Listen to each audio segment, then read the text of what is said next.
Hello friends, कैसे हैं आप लोग। फ्रेंड्स, हमारे YouTube channel MRK educational academy में आप सभी का स्वागत है। फ्रेंड्स, आज की क्लास बहुत ही इम्पोर्टेंट होने वाली है क्योंकि आज हम लोग क्लास 10th की जो मैथमेटिक्स है उसका चैप्टर नंबर 4 क्वाड्रेटिक इक्वेशन के बारे में बात करने वाले हैं। फ्रेंड्स, आज की क्लास स्टार्ट करने से पहले थोड़ा सा मैं अपने क्वालिफिकेशन के बारे में आपको बता दूं। मैंने बीटेक किया हुआ है, MSc भी है और साथ में बीएड भी किया हुआ है। और सबसे अच्छी बात यह है कि हमने सीटेट एग्ज़ाम भी पास किया हुआ है। तो फ्रेंड्स, आइए आज क्लास की स्टार्टिंग करते हैं, यानी आज की क्लास का शुभारंभ करते हैं। तो हम लोग सबसे पहले स्टार्ट करने वाले हैं चैप्टर नंबर 4। और चैप्टर नंबर 4 के अंदर जो आपका चैप्टर है यानी क्वाड्रेटिक इक्वेशन नाम है उसका, इसके अंदर हम लोग 5 चीज़ों को डिस्कस करेंगे। सबसे पहले इसमें से क्या है, आपका पहला इंट्रोडक्शन है। उसके बाद हम लोग पढ़ेंगे फैक्टराइजेशन। और फैक्टराइजेशन बहुत ही इंपॉर्टेंट टॉपिक है इस क्वाड्रेटिक इक्वेशन का, जिसमें हम लोग 3 मेथड्स का यूज़ करेंगे। इसमें पहला आपका सिंपल मेथड, उसके बाद है आपका कंप्लीटिंग स्क्वायर मेथड, और उसके बाद फिर पढ़ने वाले हैं सबसे इंपॉर्टेंट मेथड के बारे में, श्रीधराचार्य मेथड। ठीक है, श्रीधराचार्य मेथड क्या है, देखिए यहाँ पे लिखा हुआ है x equals to minus B plus minus under root B square minus 4ac upon 2a। यानी श्रीधराचार्य का ये श्रीधराचार्य मेथड का ये एक फार्मूला है। इस फार्मूले की हेल्प से हम लोग किसी भी क्वाड्रेटिक इक्वेशन के फैक्टर्स फाइंड करेंगे, यानी उसके रूट्स को फाइंड करेंगे, या हम कह सकते हैं कि कोई भी क्वाड्रेटिक इक्वेशन होगा तो उसके सॉल्यूशन को भी हम लोग फाइंड करने वाले हैं। उसके बाद जो थर्ड इंपॉर्टेंट टॉपिक है सबसे ज्यादा, यानी क्वाड्रेटिक इक्वेशन का जो थर्ड सबसे इंपॉर्टेंट टॉपिक है वो है डिस्क्रिमिनेंट, जिसका फार्मूला होता है d equals to B square minus 4ac। इसके ऊपर आपको बोर्ड के एग्जाम में कम से कम 2 मार्क्स के क्वेश्चन या फिर 4 मार्क्स के क्वेश्चन मिल सकते हैं। बहुत इंपॉर्टेंट टॉपिक है। इसको जब ये टॉपिक हम लोग पढ़ेंगे तो इस पर आपको ध्यान देना जरूरी है। उसके बाद हमारा क्वाड्रेटिक इक्वेशन का जो 4th टॉपिक होगा वो है आपका लैंग्वेज बेस्ड क्वेश्चन। यानी इसमें क्या करना होगा कि आपका क्वेश्चन दिया होगा लैंग्वेज के फॉर्म में, और लैंग्वेज के फॉर्म में होने के बाद हम लोग उससे क्वाड्रेटिक इक्वेशन फॉर्म करेंगे और फिर उसको हम सॉल्व करेंगे। और जो लास्ट में हम लोग डिस्कस करने वाले हैं वो है आपका अदर क्वेश्चंस। अदर क्वेश्चन क्या होंगे, तो इसके अंदर देखिए एनसीईआरटी से जो बाहर क्वेश्चन है यानी अदर बुक के जो क्वेश्चन है वो डिस्कस करेंगे इसमें। और उसके बाद जो बोर्ड एग्जाम में अभी तक क्वेश्चंस आ चुके हैं उसको भी डिस्कस करेंगे। यानी अगर मैं ये कहूं कि अगर आपने क्वाड्रेटिक इक्वेशन को आपने प्रॉपर तरीके से पढ़ लिया है हमारे माध्यम से, तो समझ लीजिए कहीं से कोई सा भी क्वेश्चन आए तो आप इसको सॉल्व कर ले जाएंगे। ऐसा नहीं है कि मैं सिर्फ और सिर्फ एनसीईआरटी के क्वेश्चन कराऊंगा। कोई भी बुक हो इंडिया के अंदर, कोई भी राइटर की बुक चल रही हो, सारे क्वेश्चंस आप सॉल्व कर ले जाएंगे अगर आपने क्वाड्रेटिक इक्वेशन को अच्छे से पढ़ रखा है। इसी वजह से देखिए आपकी कंफ्यूजन को दूर करने के लिए हमने यहाँ पे लिखा हुआ है लास्ट में अदर क्वेश्चंस। अदर क्वेश्चन का मतलब है जो अलग अलग बुक में क्वेश्चंस हैं, जो एनसीईआरटी में मेंशन नहीं है, या जो आपके अनसॉल्व में आया हुआ क्वेश्चन है, यानी जो आपके यूपी बोर्ड एग्जाम में आ चुका है, सीबीएसई बोर्ड एग्जाम में आ चुका है, उन सबको भी हम यहाँ पे डिस्कस करेंगे। यानी आपको हम पूरा कंप्लीट पैकेज देने वाले हैं क्वाड्रेटिक इक्वेशन का। कोई सा भी क्वेश्चन कहीं से आए आपको सब यहाँ से मिल जाएगा। फ्रेंड्स, तो ये आपका क्वाड्रेटिक इक्वेशन के बारे में ब्रीफ इंट्रोडक्शन था।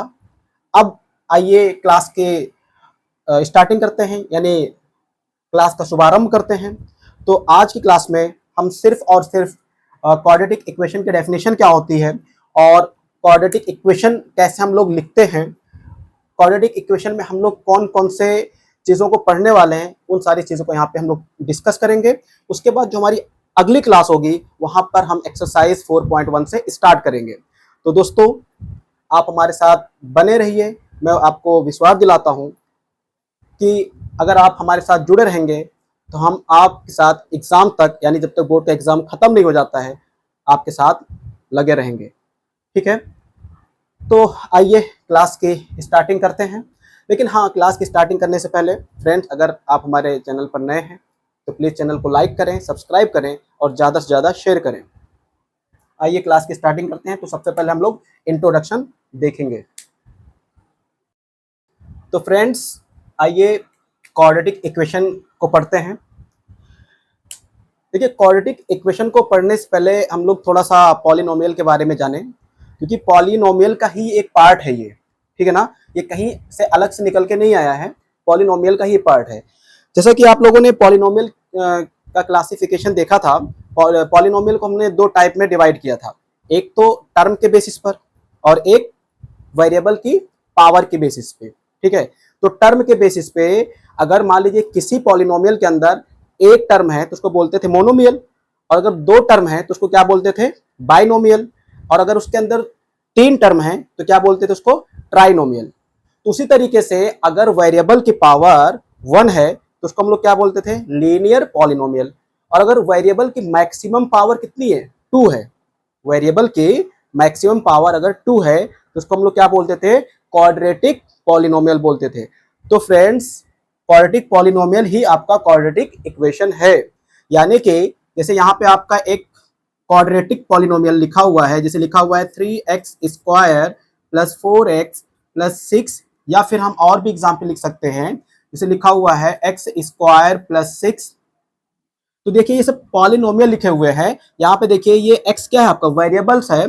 देखिए x भी हो सकता है, y भी हो सकता है, z भी हो सकता है आपका, यानी a से लेके z तक कोई भी अल्फाबेट यहाँ पे हो सकता है। जैसे यहाँ पे क्या लिखा हुआ है, x लिखा हुआ है, तो यहाँ पे a हो सकता है, b भी हो सकता है, c, इस तरीके से p q कुछ भी आ सकता है। वेरिएबल का मतलब क्या होता है, a से लेके z तक कुछ भी आपका हो सकता है, लेकिन हाँ सेम होना चाहिए, क्योंकि जो वेरिएबल है वो सेम होना चाहिए। आपके सिलेबस में सेम वेरिएबल ही दिया हुआ है, ठीक है ना।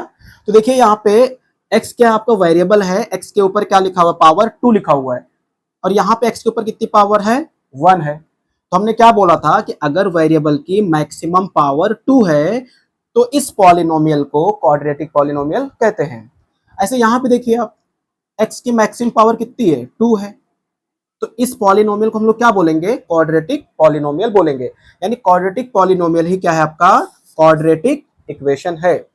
तो हम कह सकते हैं कि क्वाड्रेटिक इक्वेशन जो है उसका रिप्रेजेंटेशन जो है कुछ इस तरीके का होता है, कुछ इस तरीके का होता है। लेकिन देखिए इसको लिख देने से क्वाड्रेटिक इक्वेशन का जो स्टैंडर्ड फॉर्म है वो आप नहीं जान पाएंगे।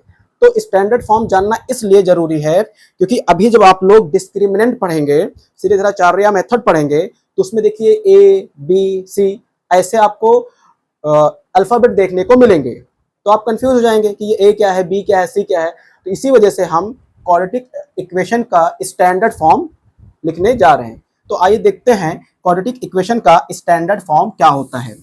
तो देखिए कुछ बुक्स में ऐसे लिखा होता है क्वाड्रेटिक इक्वेशन का standard form, A X square plus B X plus C equal to 0। कुछ बुक में देखिए ये स्मॉल से लिखा होता है, ए बी सी लिखा हुआ है, और कुछ बुक में capital A capital B capital C लिखा होता है। तो ये डजंट मैटर, ठीक है ना, आप दोनों लिख सकते हैं, या तो स्मॉल में लिखिए या तो फिर कैपिटल में लिखिए, ठीक है। तो अब देखिए यहाँ पे क्या, ये आपका क्वाड्रेटिक इक्वेशन है, क्वाड्रेटिक इक्वेशन का ये स्टैंडर्ड फॉर्म है।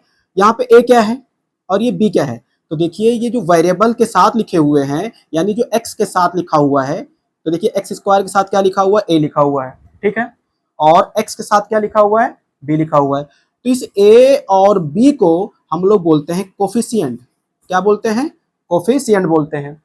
और विदाउट एक्स वाला जो है, यानी यहाँ पे आपका एक्स दिख रहा है क्या, यहाँ पे एक्स लिखा हुआ है क्या, यहाँ पे एक्स तो है नहीं, तो इस सी को हम बोलते हैं कांस्टेंट, क्या बोलते हैं, कांस्टेंट बोलते हैं।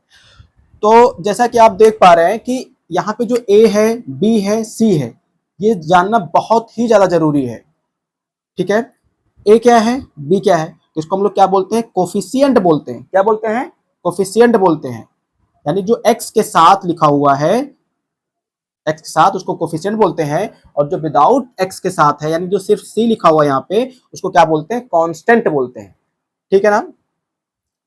तो ये सब जानना इसलिए जरूरी है कि मान लीजिए कि अभी अब आपकी कोई क्वाड्रेटिक इक्वेशन आ जाए इस फॉर्म में, 3x square plus 4x plus 6 equal to 0, 3x square plus 4x plus 6 equal to 0, और आपसे अगर पूछा जाए कि चलिए बताइए a की वैल्यू क्या है, b की वैल्यू क्या है और c की वैल्यू क्या है, तो आप जान ही नहीं पाएंगे, क्योंकि आपको ए और बी पता ही नहीं क्या होता है, सी क्या है पता ही नहीं है। तो हमने क्या बोला कि एक्स स्क्वायर के साथ जो भी नंबर होता है वो पूरा का पूरा क्या होता है, ए होता है, जिसको हम लोग कोफिशिएंट बोल रहे हैं। तो ऐसे यहाँ पे देखिए एक्स स्क्वायर के साथ क्या लिखा हुआ है, 3 लिखा हुआ है, यानी ये क्या हो गया, ए की वैल्यू कितनी हो गई, 3 हो गई।